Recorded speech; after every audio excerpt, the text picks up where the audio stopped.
creatine is more or less one of the core molecules involved in energy, in cellular energy metabolism in general.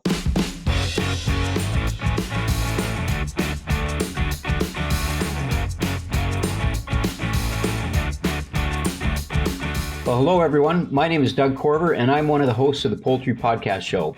Welcome to our latest installment.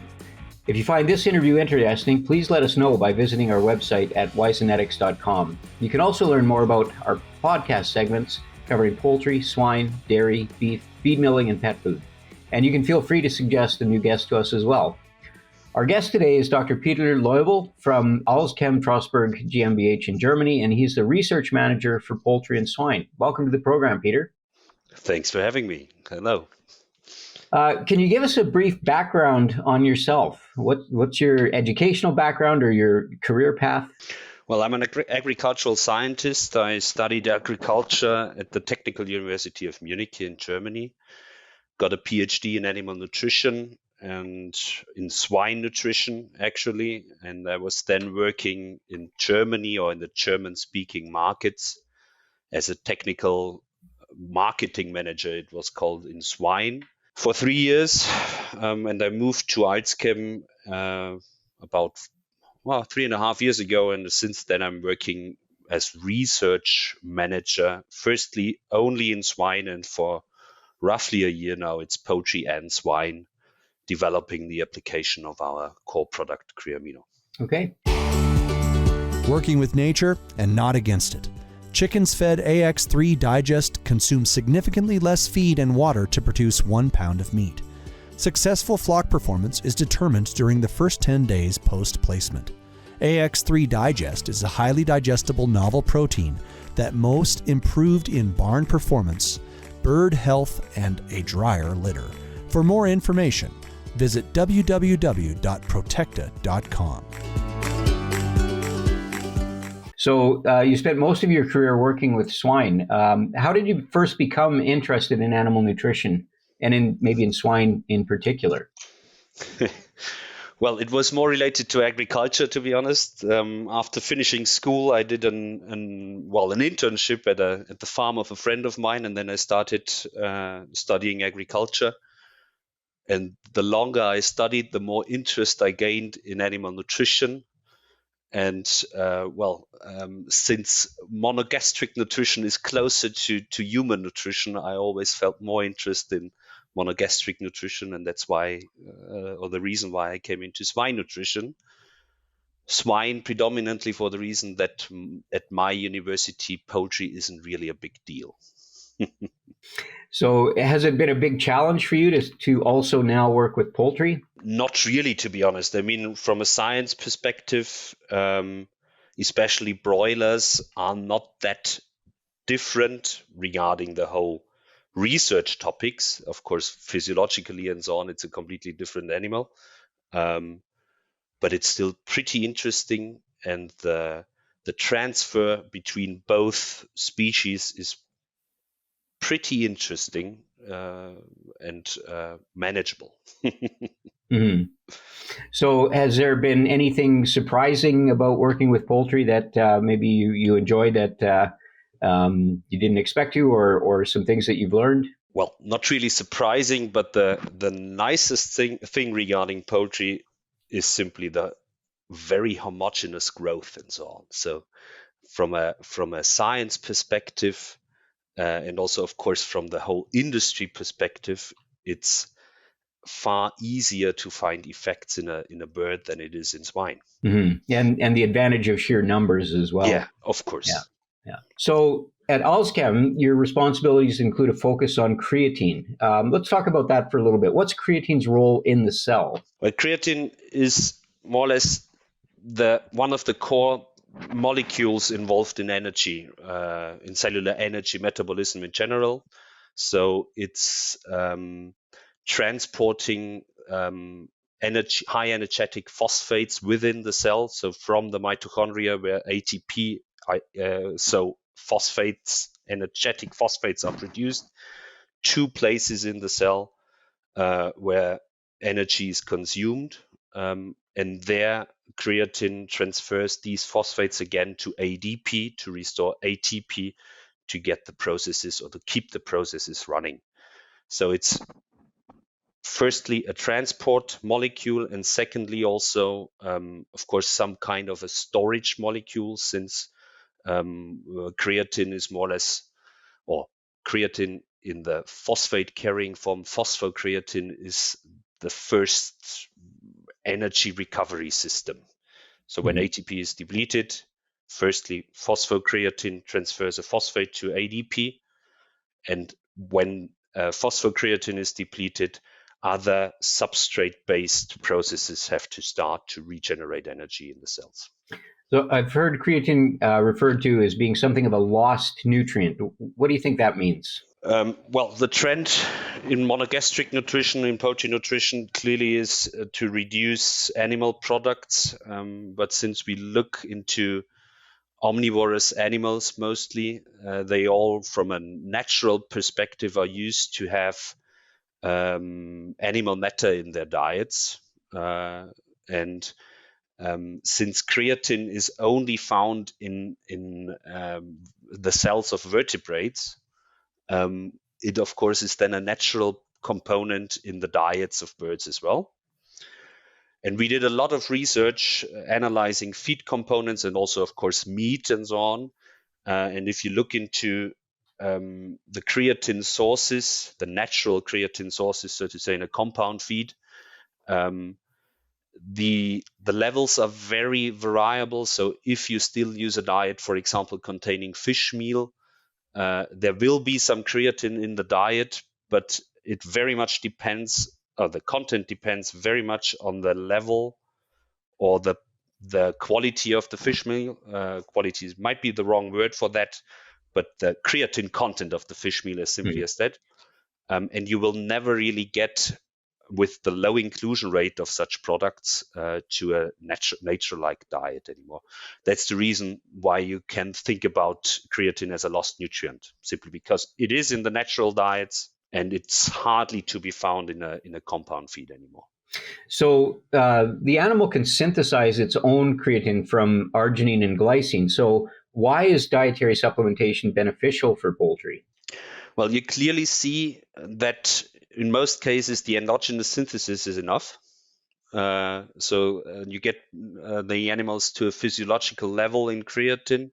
However, if you supplement synthetical sources, or also if you we did one trial targeting at reaching the same supply of creatine using a synthetic source, or using specifically produced fish meal in the diet, you clearly see a beneficial effect, both in performance, but as well in the general creatine level in the muscle cells. So there seems to be a supply of endogenous creatine necessary to really get to optimal levels in the cells. So, as I said, endogenous synthesis is more reaching sufficient levels. To get the optimal levels, you need to do something else. Okay, and then particularly in high-performing animals, rapid growth rate, or in the case of sows, piglet production creates a higher demand. Yeah, absolutely. We clearly see really consistent effects, especially in high-performing broilers. And you also see very consistently the increase of as a proof of the mode of action when you add GAA, which is the active component in our product, which is the endogenous precursor of creatine. You clearly see an increase in creatine levels all the time, and this always correlates to performance. In mammals, if I'm completely honest, the effects, since arginine and glycine are not, especially arginine, are not essential amino acids, it's not as consistent as it would be in broilers, for example, or in poultry generally. Okay. So how can nutritionists and poultry producers optimize the supply of creatine in the animal? Well, as I said, one way to go, a bit impractical, would be focusing on getting high creatine components in the diets. So like specifically produced fish meal or something like that. It's far easier and cheaper to supplement synthetic sources, and there our product or our molecule comes into play.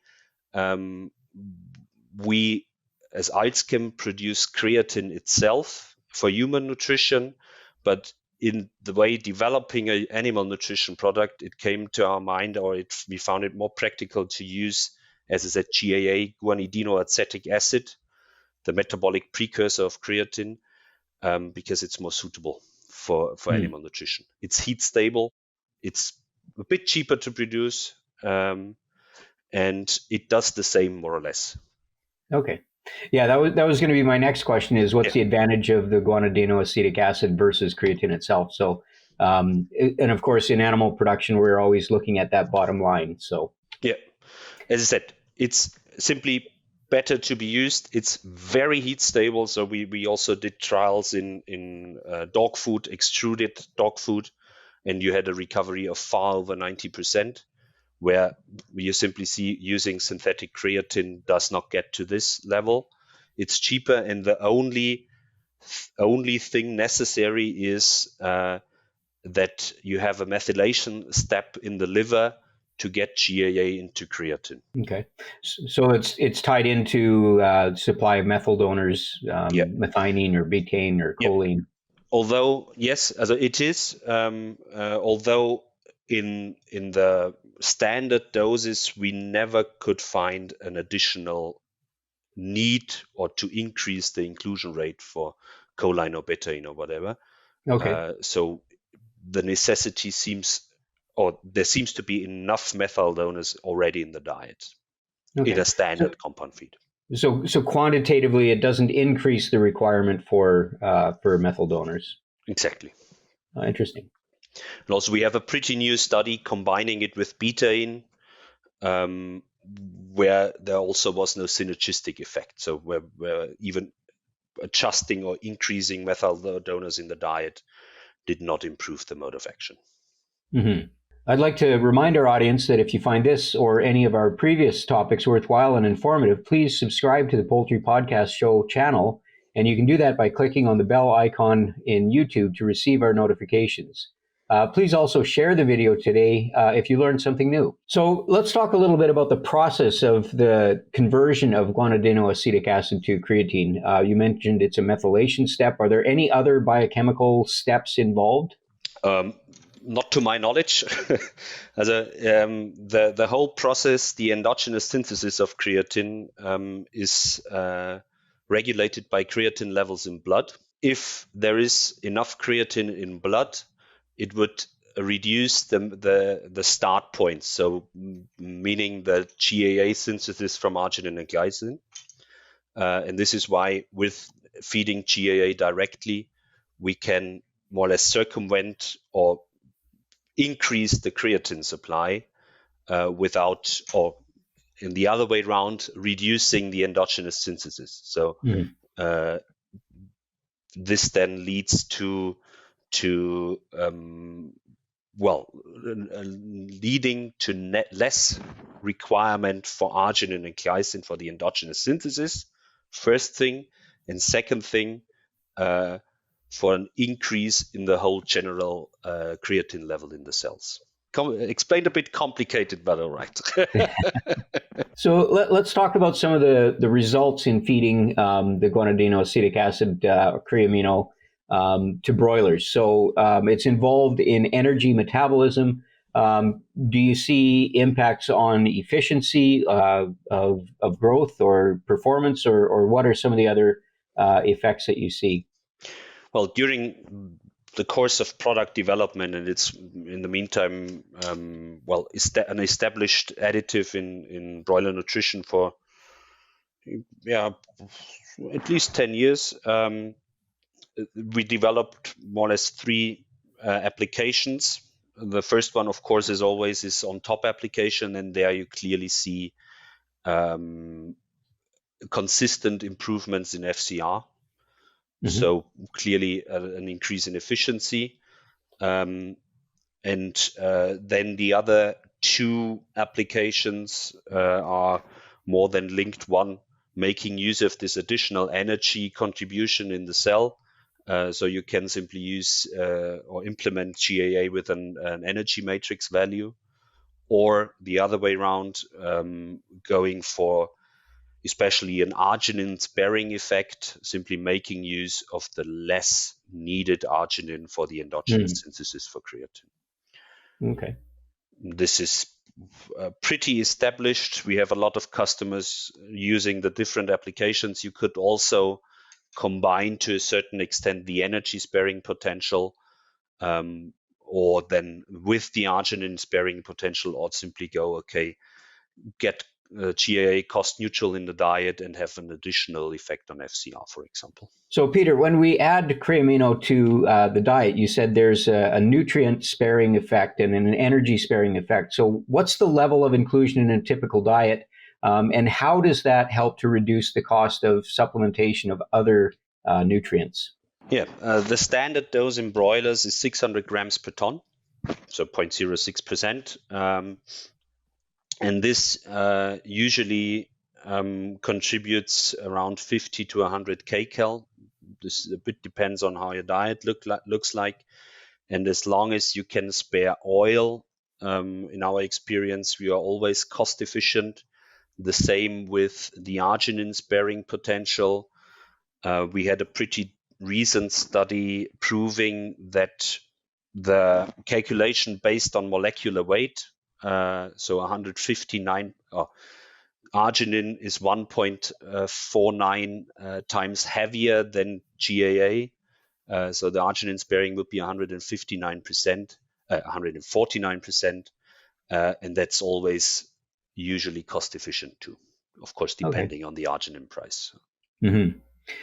So, and then you mentioned earlier betaine as a methyl donor in combination, and that also is cost effective? As I said, this was more looking into this, whether there's a synergy.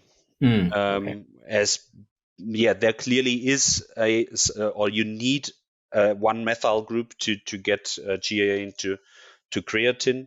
We did not compare the effects, so it was more whether you can increase the mode of action or the efficiency of our product when adding more methyl donors, and there we simply found that's not necessary. There was no additional performance effect or whatever. Okay. You mentioned previously that creatine is not found in plants, but it is found in animal products. So is this a well-suited product for vegetarian poultry diets, for example, or organic production? Well, organic production, this always is a bit related to regulations in Europe. Since it's a synthetic chemical product, we would not be allowed to use it in organic diets.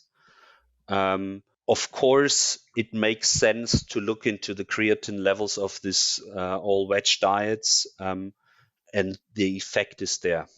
But to be honest, it's also there if you have some kind of animal protein in the diet, simply because of the variability of the creatine levels in these components. And as I said in the beginning, the inclusion rate of animal matter is not that great in a standard diet. So to this point, your focus or your company's focus has been on the use of Creamino in broiler nutrition. So is there potential for application in other types of poultry as well, turkeys or laying hens or broiler breeders? Well, we currently work a lot in broiler breeders.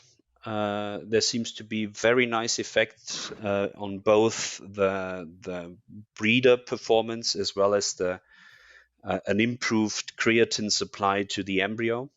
There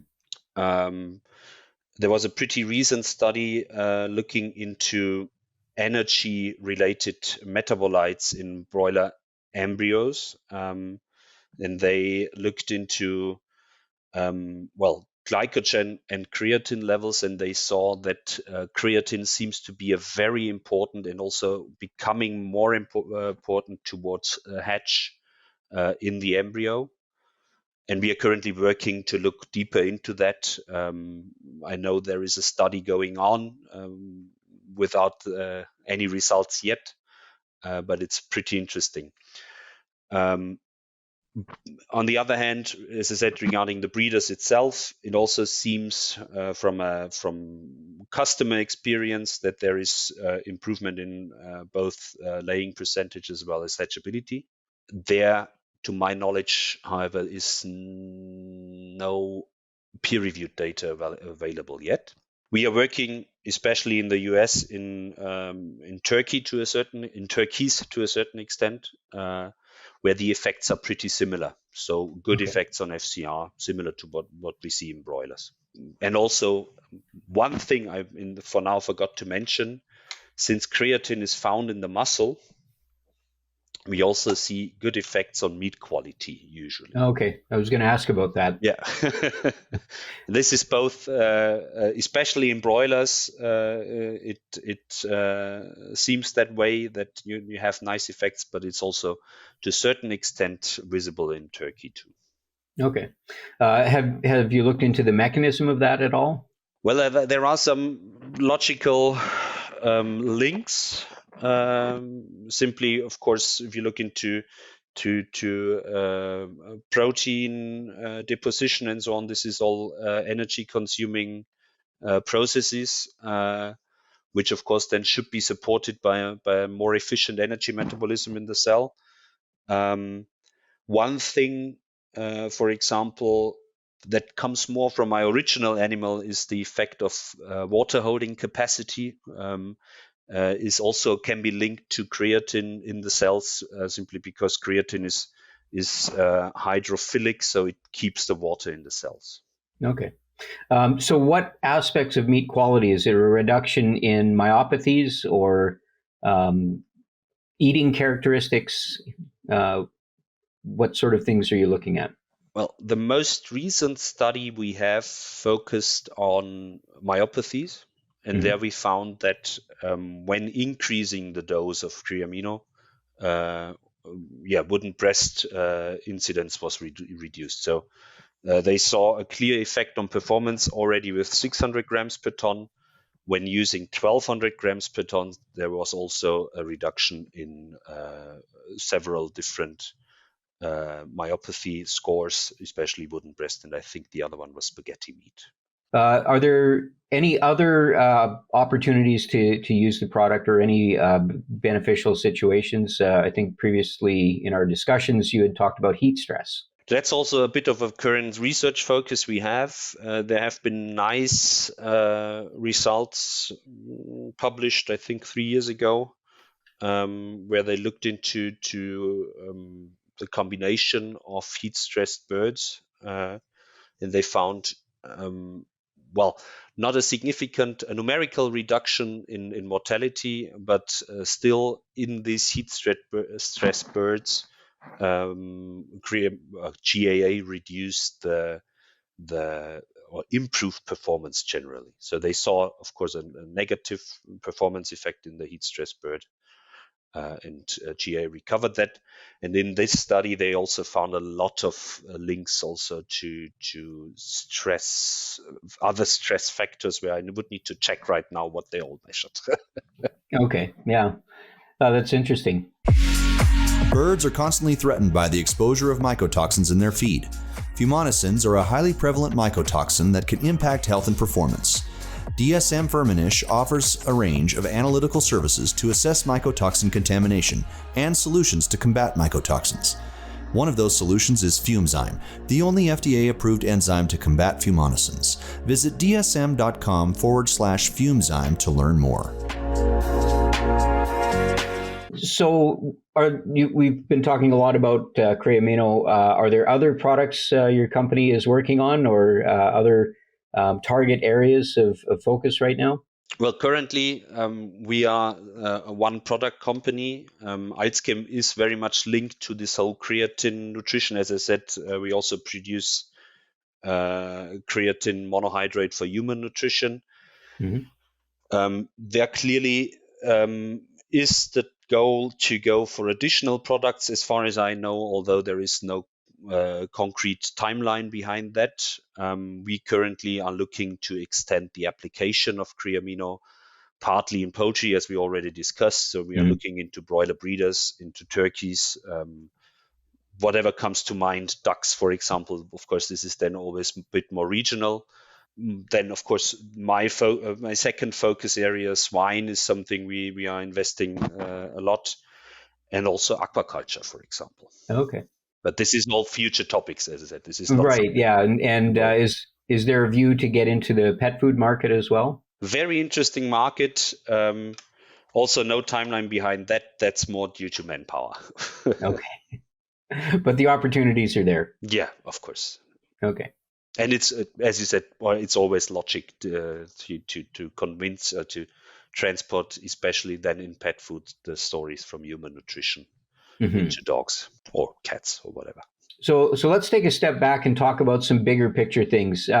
What do you think are the most important trends in animal nutrition, poultry specifically, or livestock in general, that we're seeing that are impacting how we raise animals, how we feed animals? Well, of course, sustainability is a huge topic, I think, all over the world, especially in Europe, which means, of course, then resource efficiency. Secondly, from my perspective, animal welfare is a huge topic. Again, with a more European eye, we have a lot of discussions regarding changing breeds to less extensive breeds in broiler production. And also, surely a thing for countries that import a lot of products, it's again the efficiency topic and getting back to more local diets, which we are working on at a certain extent, especially this less extensive birds. We did a nice study 2 years ago where we could show that we can see the same effect in a slow growing bird as we do in a standard broiler. The whole topic regarding resource efficiency, of course, is clearly there since we really consistently have nice effects on feed conversion. Yeah. Sustainability is a big question around the world, and are there things that we as animal nutritionists can do to increase the sustainability of animal products? Of course, we can. As I said, it's always, from my perspective, it's most of the time efficiently feeding the bird, or the animal in general. It's going towards, of course, a more precise diet, so really adjusting to the growth status or the performance level of the animal, and to really go into the targeted precision nutrition surely is a thing. And as I said, also, of course, making use of byproducts, for example. So reducing the competition between human nutrition and animal nutrition is another big and interesting topic, of course. A worldwide leader in animal nutrition, AlzChem's portfolio of products includes methionine, the full range of vitamins, enzymes, organic selenium, probiotics, mycotoxin management strategies, and palatability products.